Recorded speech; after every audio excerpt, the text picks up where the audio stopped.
F. H. Humphreys. The first Western devotee of Sri Bhagavan was already grounded in occultism when he came to India in 1911. He was only 21 and had come to take up a post in the police service at Vellore. He engaged a tutor, one Narasimha Swami, to teach him Telugu, and in the very first lesson asked him whether he could procure a book in English on Hindu astrology. It was a strange request from a white sahib, but Narasimha assented and got him one from a library. The next day, Humphreys asked an even more astonishing question. "Do you know any Mahatmas here?" Great souls or great beings. Narasimha answered briefly that he did not. This did not save him from embarrassment for long, for the next day Humphreys said, "Did you tell me yesterday that you don't know any Mahatmas? Well, I saw your guru this morning just before I woke up from sleep. He sat by my side and said something which, however, I did not understand." As Narasimha still seemed unconvinced, Humphreys continued, "The first man from Vellore whom I met at Bombay was you." Narasimha began to protest that he had never been to Bombay, but Humphreys explained that as soon as he had arrived there, he had been taken to a hospital in a high fever. In order to gain some relief from pain, he had directed his mind to Vellore, where he should have proceeded immediately on landing, if it wasn't for his illness. He traveled to Vellore in his astral body and saw Narasimha there. Narasimha replied simply that he did not know what an astral body was, or any body but a physical one. However, in order to test the truth of the dream, he the next day left a bundle of photographs on Humphreys' table before going to give a lesson to another police officer. Humphreys looked through them and immediately picked out that of Ganapati Sastri. "There," he exclaimed when his teacher returned, "that is your guru." Narasimha admitted that it was.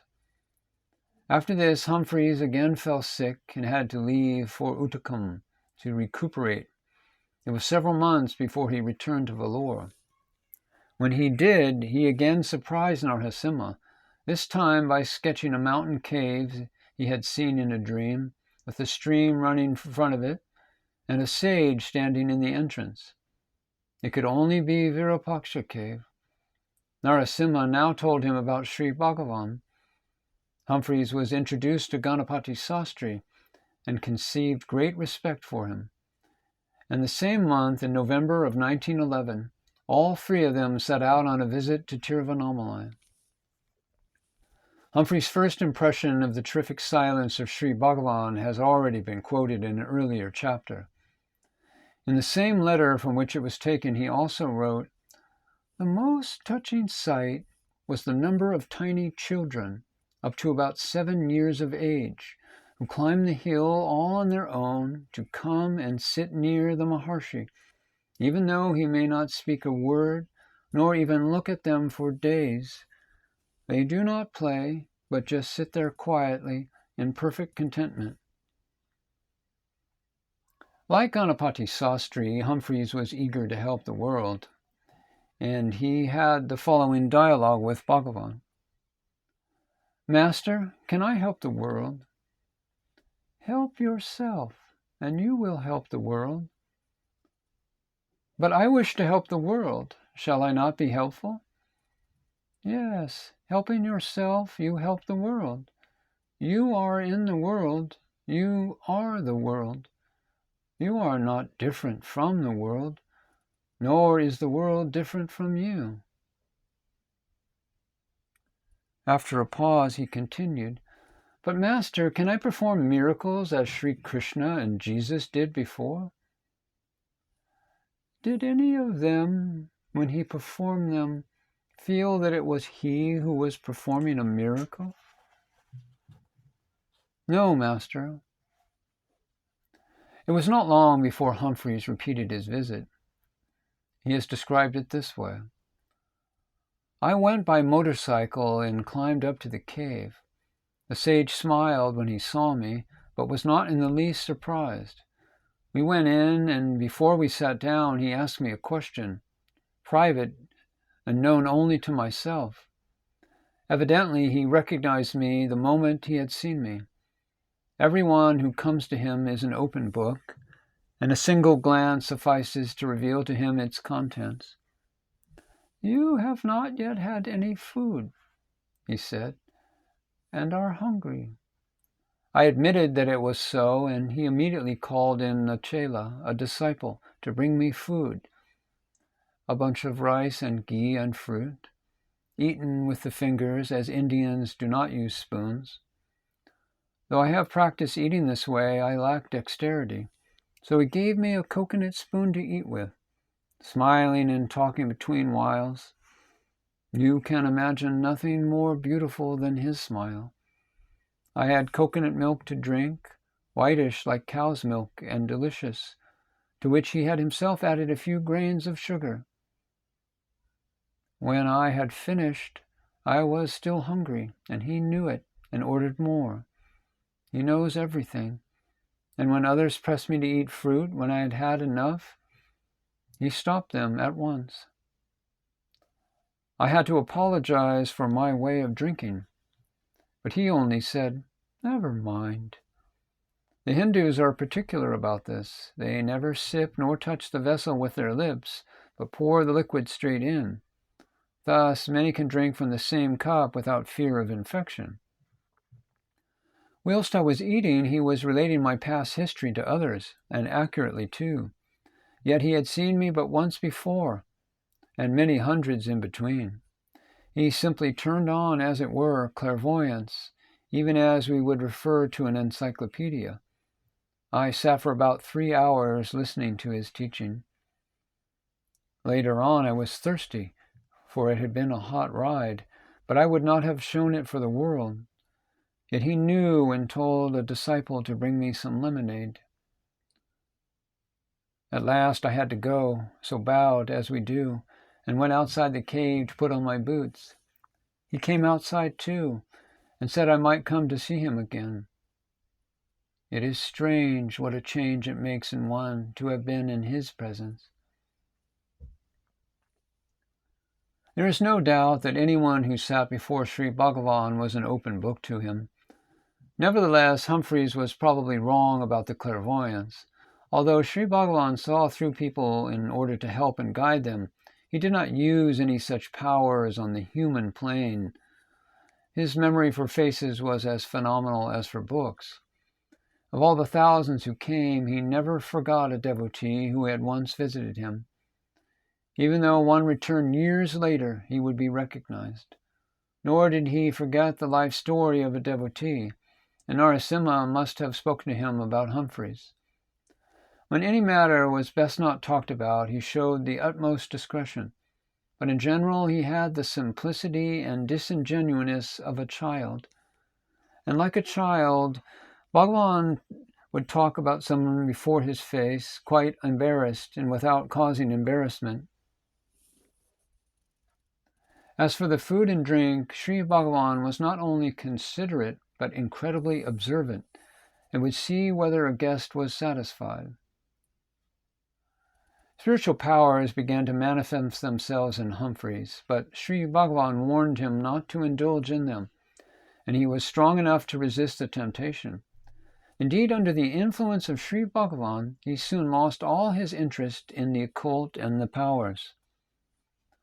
Moreover, Humphreys outgrew the fallacy, almost universal in the West, and increasingly common in the modern East, that it is possible to help mankind only by outer activity. He had been told that by helping oneself, one helps the world. This dictum, falsely supposed to be true economically, is in fact true spiritually, since spiritually the wealth of one does not detract from that of others, but increases it. Just as he had seen Sri Bhagavan at his very first meeting as a motionless corpse from which God is radiating terrifically, so everyone, according to his capacity, is a broadcasting station of invisible influences. Insofar as anyone is in a state of harmony and free from egoism, He is inevitably and involuntarily emitting harmony, whether he is outwardly active or not, and insofar as his own nature is turbulent and his ego strong, he is emitting disharmony, even though he may outwardly be performing service. Although Humphreys never stayed with Sri Bhagavan and only visited him 3 times, he imbibed his teaching and received his grace. A synopsis that he sent to a friend in English was published later in the International Psychic Gazette and remains an excellent presentation of the teaching. In it, he wrote, "A master is one who has meditated solely on God, has flung his whole personality into the sea of God, and drowned and forgotten it there, till he becomes only the instrument of God. And when his mouth opens, it speaks God's words without effort or forethought. And when he raises a hand, God flows again through that to work a miracle." Do not think too much of psychical phenomena and such things. Their number is legion, and once faith in the psychical thing is established in the heart of a seeker, such phenomena have done their work. Clairvoyance, clairaudience, and such things are not worth having, when so much far greater illumination and peace are possible without them than with them. The master takes on these powers as a form of self-sacrifice. The idea that a master is simply one who has attained power over the various occult senses by long practice and prayer, or anything of the kind, is absolutely false. No master ever cared a rap for occult powers, for he has no need for them in his daily life. The phenomena we see are curious and surprising, but the most marvelous of all we do not realize, and that is that one and only one illimitable force is responsible for all the phenomena we see and the act of seeing them. Do not fix your attention on all these changing things of life, death, and phenomena. Do not think of even the actual act of seeing or perceiving them, but only of that which sees all these things, that which is responsible for all of it. This will seem nearly impossible at first, but by degrees the result will be felt. It takes years of steady daily practice, and that is how a master is made. Give a quarter of an hour a day for this practice. Try to keep the mind unshakenly fixed on that which sees. It is inside yourself. Do not expect to find that is something definite on which the mind can be fixed easily. It will not be so. Though it takes years to find that, the result of this concentration will be seen in 4 or 5 months' time in all sorts of unconscious clairvoyance, in peace of mind, in power to deal with troubles, in power all around, yet always unconscious power. Though whether the powers or not depend on a man's prarabdha, they are not signs of progress, nor their absence a lack of progress. I have given you this teaching in the same words as the Master gives to intimate disciples.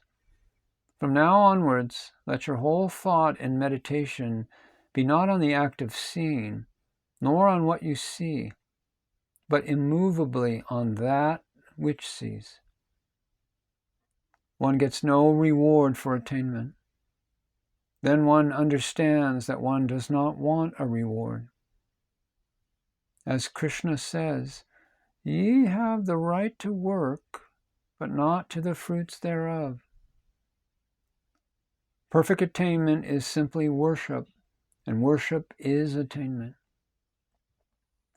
If you sit down and realize that you think only by virtue of the one life, and that the mind, animated by that one life into the act of thinking, is a part of the whole which is God, then you argue your mind out of existence as a separate entity.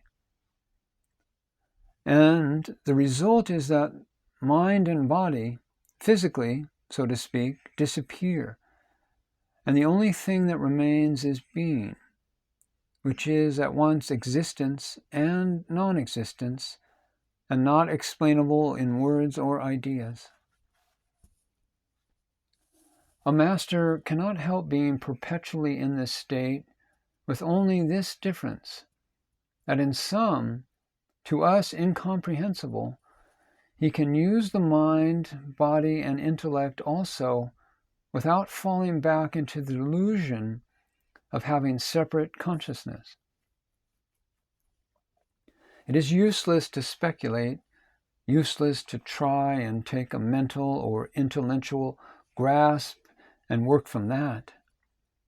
That is only religion, a code for children and for social life, a guide to help us to avoid shocks, so that the inside fire may burn up the nonsense in us and teach us a little sooner common sense and a knowledge of the delusion of separateness. Religion, whether it be Christianity, Buddhism, Hinduism, Theosophy, or any other kind of ism or sophy or system, can only take us to the one point where all religions meet and no further. That one point where all religions meet is the realization, in no mystical sense, but in the most worldly and everyday sense. And the more worldly and everyday and practical, the better, of the fact that God is everything, and everything is God. From this point begins the work of the practice of this mental comprehension. And all it amounts to is the breaking of a habit. One has to cease calling things things, and must call them God. And instead of thinking them to be things, must know them to be God. Instead of imagining existence to be the only thing possible, one must realize that this phenomenal existence is only the creation of the mind, that non-existence is a necessary sequence if you are going to postulate existence. The knowledge of things only shows the existence of an organ to cognize. There are no sounds to the deaf, no sights for the blind, and the mind is merely an organ of conception or of appreciation of certain sides of God. God is infinite, and therefore existence and non-existence are merely his counterparts. Not that I wish to say that God is made up of definite component parts. It is hard to be comprehensive when talking of God. True knowledge comes from within and not from without. And true knowledge is not knowing, but seeing. Realization is nothing but seeing God literally. Our great mistake is that we think of God as acting symbolically and allegorically instead of practically and literally. Take a piece of glass, paint colors and forms on it, and put the same into a magic lantern. Turn on a little light, and the colors and forms painted on the glass are reproduced on the screen. If that light were not turned on, you would not see the colors of the slide on the screen. How are colors formed? By breaking up white light with a many-sided prism. So it is with a man's character. It is seen when the light of life, God, is shining through it in a man's actions. If the man is sleeping or dead, you do not see his character. Only when the light of life is animating the character and causing it to act in 1,000 different ways in response to its contact with this many-sided world, can you perceive a man's character? If white light had not been broken up and put into forms and shapes on our magic lantern slide, we would never have known that there was a piece of glass in front of the light, for the light would have shone clearly through. In a sense, that white light was marred and had some of its clearness taken from it by having to shine through the colors on the glass. And so it is with an ordinary man. His mind is like the screen. On it shines light, dulled and changed because he has allowed the many-sided world to stand in the way of the light, God, and broken it up. He sees only the effects of the light, God, instead of the light itself, of himself. And his mind reflects the effects he sees just as the screen reflects the colors on the glass. Take away the prism and the colors vanish, absorbed back into the white light from whence they came. Take away the colors from the slide and the light shines clearly through. Take away from our sight the world of effects that we see, and let us look only into the cause, and we shall see the light of God. A master in meditation, though the eyes and ears be open, fixes his attention so firmly on that which sees, that he neither sees nor hears, nor has any physical consciousness at all, nor mental either, but only spiritual. We must take away the world, which causes our doubts, which clouds our mind, and the light of God will shine clearly through. But how is the world taken away? When, for example, instead of seeing a man, you see and say, "This is God animating a body," which body answers, more or less perfectly, to the directions of God, as a ship answers more or less perfectly to her helm. What are sins? Why, for example, does a man drink too much? Because he hates the idea of being bound by the incapacity to drink as much as he wishes. He is striving after liberty in every sin he commits. This striving after liberty is the first instinctive action of God in man's mind. For God knows that he is not bound. Drinking too much does not give him liberty, but then the man does not know that he is really seeking liberty. When he realizes that, he sets about seeking the best way to obtain this liberty.